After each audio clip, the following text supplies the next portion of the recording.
Hi everyone, I'm Kerry Witkov. This is the first of a series of videos on how to do an experiment and analyze it. While these videos emphasize experimental data analysis informs an experimenter how best to do an experiment. When an experiment is repeated multiple times, different measured values are expected due to random factors that influence experimental results. For example, equipment vibration, electrical noise, temperature fluctuations. You get the picture. Every measurement has a statistical uncertainty associated with it. The plot on the left displays results of repeated measurements and a model line showing the expected result. Another possible experimental finding might be measured values that differ systematically in one direction from the expected results. That is, we obtain a discrepancy, as in the plot on the right, where results are systematically below a model line.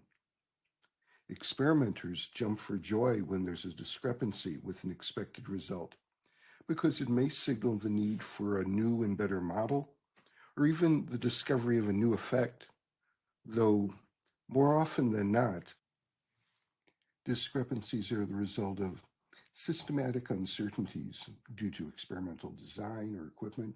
For example, using a meter stick that by repeated use has one end that is worn down introduces systematic uncertainties when measurements are taken from that end. About terminology, you may come across, especially in older literature, the phrase random errors. However, as these aren't errors in the strict sense of experimental mistakes, the best practice nowadays is to refer to measurement uncertainties as statistical uncertainties, not random errors. Similarly, the practice of referring to discrepancies as systematic error has been replaced by the phrase systematic uncertainties. As these may not be errors, they might even be new discoveries, though often not. Experimenters attempt to understand systematic uncertainties to eliminate them by improving the experiment or revising a model, while statistical uncertainty is something experimenters try to reduce but live with. This video is a first step towards working with statistical uncertainties. Later videos will round out our statistical toolkit. It's helpful to distinguish between precision and accuracy. Precision is how close measurements are to each other, while accuracy is how close measurements are to an expected result. To collect some data, let's use a simple reaction time experiment. You hold a meter stick vertically in front of you while a friend holds their open hand near a mark on the meter stick. Then you drop it and they catch it as quickly as they can. Your friend's reaction time can be estimated from this experiment using the kinematic relation between displacement, time, and acceleration for constant acceleration and no initial velocity. When taking the square root to solve for t, we'll reject the negative time solution as not being physically realizable. This isn't Star Trek. Here's a table of results of our first 5 trials. How should our friend estimate their average reaction time? One possibility is to simply average the displacements and substitute into the reaction time equation, obtaining the results shown. But a second possibility is to create a second column with a reaction time for each displacement, then average the reaction times to get one average reaction time. Now, notice the results are different. So this isn't merely an academic question to ask whether we should average the displacements or average the separate reaction times to obtain the average reaction time. Think about it for a moment. You might want to pause the video to ponder this or discuss it with others.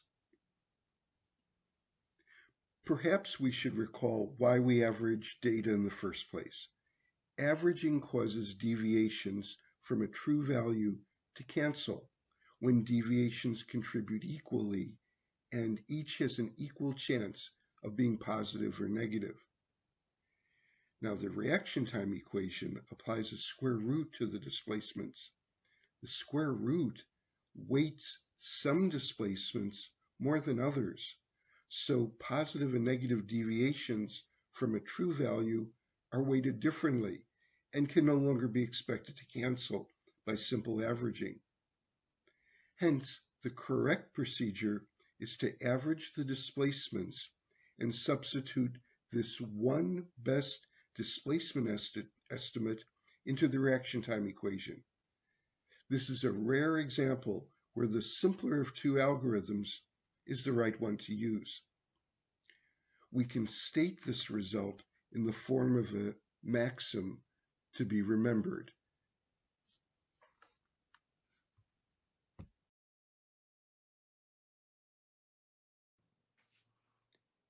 Average the data, not the calculations. Did you note that the raw data, displacement, and the calculated reaction time were reported to 2 digits of precision, implying that measurements were taken to the nearest centimeter? Now, while meter sticks can measure down to millimeters, 3 digits of precision, and a fourth digit might even be estimated because the resolution of the human eye is about 1/10 of a millimeter, this experiment doesn't lend itself to high precision. The fingers grabbing the meter stick, they spread over several millimeters. So perhaps the experimenter was only sure about the nearest centimeter. This raises an important point. Since the data is no more precise than 2 digits of precision, any calculation based on this data, for example, the average reaction time, cannot exceed this precision. The precision of a calculation cannot exceed the precision of the least precise number that went into the calculation. While calculators and software can easily display many more digits, please resist the temptation to display them, as any digits beyond those justified by the least precise value that went into a calculation is false precision and actually reduces the credibility of a calculated result. This is so important. Let's write it down as the second maxim in this video. The result of a calculation can be no more precise than the precision of the least precise number that went into the calculation. Now that we have an average reaction time, it's time for our friend to publish their results. They submit their average reaction time to a journal, but the editor kicks it back with the comment, "You forgot something." What did our friend forget to submit? Average values provide no information about the variability of individual measurements that make up the average. In other words, the average reaction time submitted didn't include a measure of its statistical uncertainty. There's clearly a difference between the results of the following two data sets. Both data sets average to 0.23 seconds, but the data set on the left shows no variability, which is unusual and suspect, unlike the data set on the right. An average doesn't tell us the data set it was calculated from. Here's the original data. How can we measure its variability to have an estimate of statistical uncertainty? Well, listing all the data, that's usually difficult to read and impractical for large data sets. So the option to show all the data we can rule out. Giving the highs and lows, that is, the range, is better than nothing, but not by much, as it disregards all the other data and only characterizes outliers. So we'll rule that out. Taking the deviations, that is, the differences between each value from the mean, runs into a problem. And that problem is that the mean deviation will be 0. Why is that? The mean deviation must be 0 because deviations themselves are deviations from the mean and are equally likely to be above or below the mean and hence cancel. To get around the problem of 0 mean deviations, we have a few options. We could take the absolute value of the deviations before finding their mean. That would give positive values, but it's unwieldy working with absolute values in equations, and definitely not fun working with absolute values in calculus. A second option is to square the deviations. This solves one problem and creates another. The mean square deviation becomes positive. That's good. But we now have square units, square meters in this case. However, we can correct this by taking the square root. So there we have it, an algorithm for measuring data variability.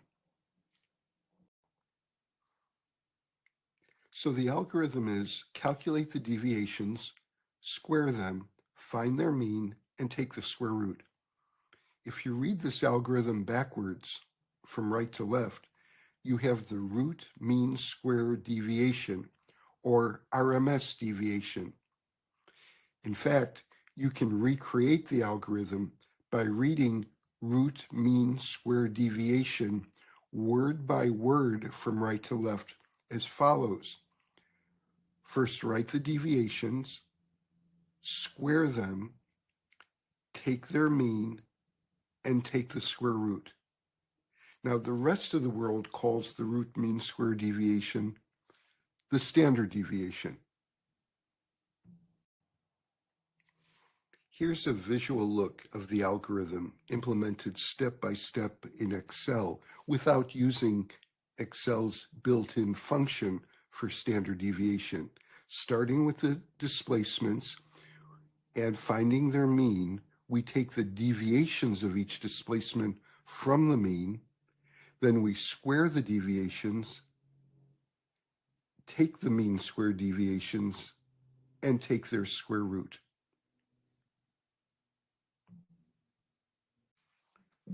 Before submitting this statistical uncertainty to the journal, we recognize that the standard deviation of the displacements we found, 0.14 meters, isn't the statistical uncertainty of the average reaction time.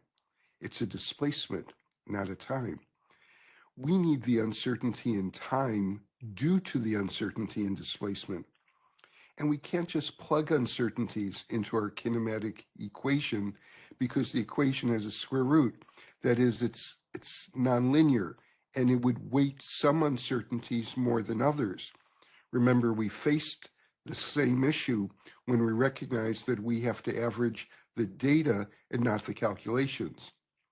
There is a method to go from the uncertainty in one variable to uncertainty in another when we have an equation that relates the variables.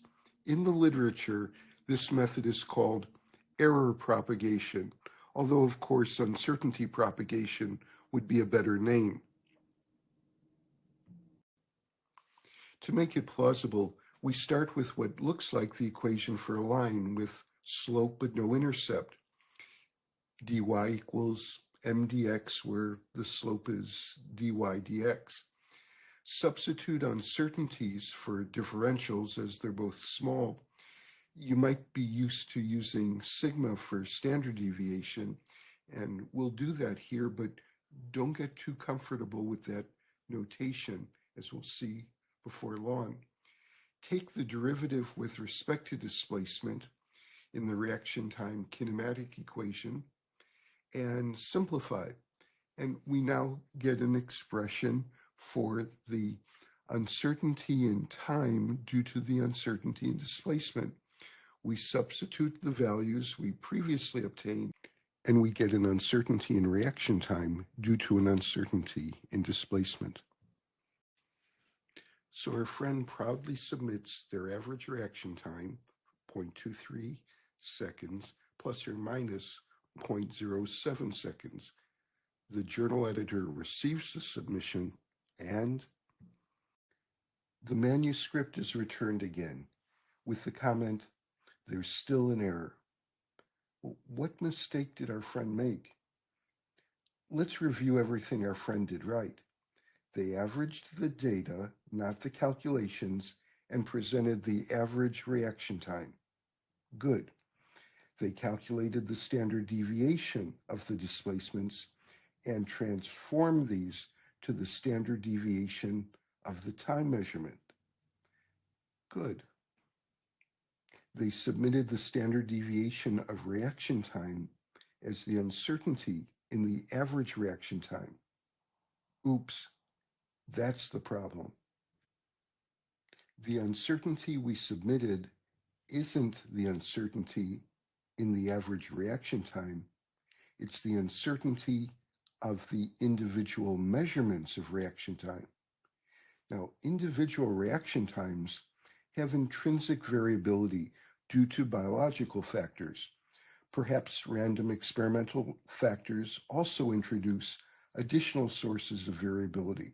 For example, differences in how far our friend holds their fingers from the meter stick with each trial. The reaction time standard deviation we calculated is the intrinsic uncertainty associated with individual measurements due to factors largely outside our control. But we didn't submit individual reaction times. We submitted a mean reaction time, an average. Hence, we need the uncertainty of the mean. That is, the standard deviation of the mean reaction time, not the uncertainty of an individual reaction time. Now, how does the standard deviation of a mean value differ from a standard deviation of an individual value that makes up the mean? That's fairly easy to reason out. If we take more measurements, our estimate of the standard deviation associated with individual measurements may fluctuate a little, but won't change much because there's an intrinsic variability and we get a pretty good estimate of it even with relatively few trials. But what happens to our estimate of the uncertainty of a mean value when we increase the number of trials? The more trials, we should become more certain, that is, less uncertain, in our estimate of the mean. The standard deviation of a mean value should decrease with n, the number of trials. More trials should mean less uncertainty. Therefore, we expect the standard deviation of the mean should depend on two things. First, the standard deviation itself, because there's an intrinsic variability that we can't alter. Second, the number of trials, which we can alter. The standard deviation of the mean is called the standard error and is equal to the standard deviation divided by the square root of n. This can be derived based on summing random vectors as uncertainties add vectorially. The significance of standard error is it's an uncertainty that's in the control of the experimenter. If you want less uncertainty in an estimate of the mean, collect more data. Though note that the uncertainty improves only as the square root of n. So collecting 100 times more data only reduces the standard error 10 times. While much of the world uses the Greek letter sigma to denote standard deviation, in physics we reserve use of sigma for standard error, not standard deviation. The reason is simple. We should always do repeated measurements to obtain mean values. Mean values, first, allow cancellation of statistical uncertainty, and second, they allow use of the standard error, which puts statistical uncertainty in the hands of the experimenter. We'll no longer use sigma for standard deviation, which we'll now designate simply as SD. Sigma will designate standard error. In the next video, we'll discover yet a third reason to use mean values of our data. The standard error is calculated as the standard deviation divided by the square root of n, and our friend resubmits the manuscript for the third time. Success. The manuscript is accepted. Here's a half dozen takeaways from this video. First, average the data, not the calculations. That is, average before any transformations on the data take place. 2, a calculated value can be no more precise than the precision of the least precise value that went into the calculation. 3, standard deviation is the root mean square deviation, or RMS deviation, or RMSD. Standard error is the standard deviation of the mean and is denoted by sigma. 5th, standard error equals the standard deviation divided by the square root of n. So it depends on the uncertainty or intrinsic variability in the phenomenon we're investigating, as well as the number of trials, which the latter is in the control of the experimenter. And 6, there are many reasons to use mean values. Mean values reduce statistical uncertainty, and they allow the use of standard error, which can be reduced by the experimenter by taking more trials. Thank you for watching.